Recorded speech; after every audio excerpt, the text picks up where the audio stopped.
27 carries, 178 yards, 3 touchdowns.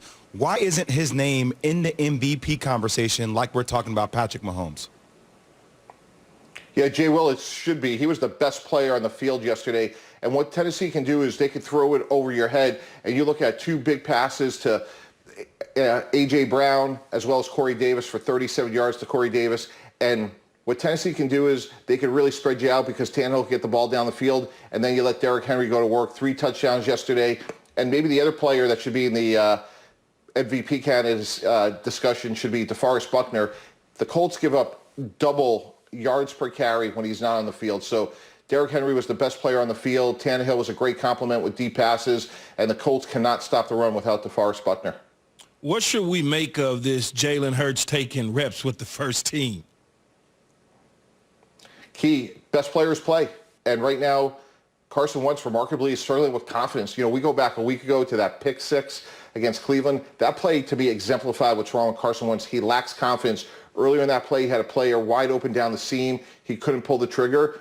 And maybe competition at practice will spark him. And I think tonight is truly a watershed moment. He has to play better. He's on national TV. He's going against a terrible defense in Seattle. This is a great opportunity for him. I think what Doug Peterson is right. The best players should play.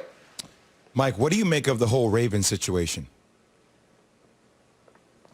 Well, again, when you juxtapose what's going on with Denver, I think they got it right, which is the league is at least giving them a couple of days to see who tested positive, who's going to be in quarantine. Now, look, one door closes, Lamar Jackson's going to be out, another door opens, RG3. I'm sure in the back of RG3's mind, Jay Will, he's saying to himself, I deserve to be a starting quarterback in the NFL. And could you imagine if tomorrow night, with all these backups, missing players like Mark Andrews and countless others, if RG3 goes into Pittsburgh against an undefeated team and comes out with a win, do you realize the amount of money he can make and change the narrative of his career, that maybe he could be a starter again? So those are the storylines that I love about our game. And that's why I think tomorrow night will be really interesting. Let's get RG3's A game and let's see what happens. I think Coach Fangio has it right. There's 2 aspects here. One is your quarterbacks. As Key knows, Coach Parcells always talks about quarterback. I want battlefield commanders. I want guys that are going to absorb blame and deflect credit. And that's exactly what didn't happen over the last 72 hours. I like what Drew Lock finally said yesterday afternoon, but the rules are the rules. And I'm sure the league looked at this, and while on one hand, guys, they were disappointed, on the other hand, I'm sure they said this is an opportunity that if everyone sees what happens to Denver, we'll have complete compliance moving forward. And I want to make one other really important point. Where was the competitiveness of the Denver Bronco defense? That Bronco defense played great against a good Miami team the week before, and what they should have said is, hey, we're playing a backup quarterback. We're playing Taysom Hill. And if the Saints can't score, this game will be 0-0. So let's put our foot in the ground. We know there was a mistake man on the other side, but what do we stand for as a Bronco defense? And to me, that was massively disappointing, and that was a great example of human nature. They went in the game expecting to lose, and that's exactly what happened. Mike, should that game have been postponed? Should they have moved it, postponed it?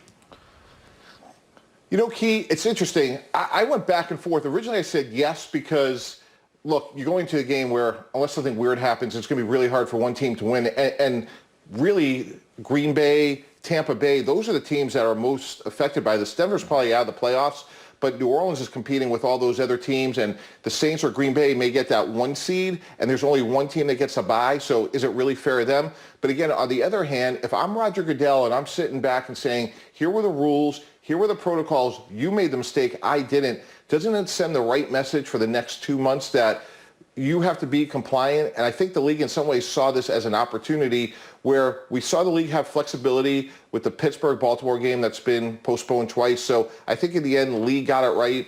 And I think Vic Fangio, to his credit, got it right, which is, hey, Drew Lock, you want to be this multi-million-dollar leader, you want to be the face of the franchise, do the little things right. When you look at it, some teams around the league, Philadelphia Eagles, for instance, had a quarterback that they kind of kept on the couch at home and paid money to. The Buffalo Bills have a quarterback in a similar situation. So the other teams around the league kind of adopt that same situation? Absolutely. And I think what you can do now with technology is to say this quarterback will go to all the Zoom meetings. you're going to have a strength and conditioning coach closely monitor their condition, because I think that's one aspect of the story that people didn't realize, which was like, hey, can you sign somebody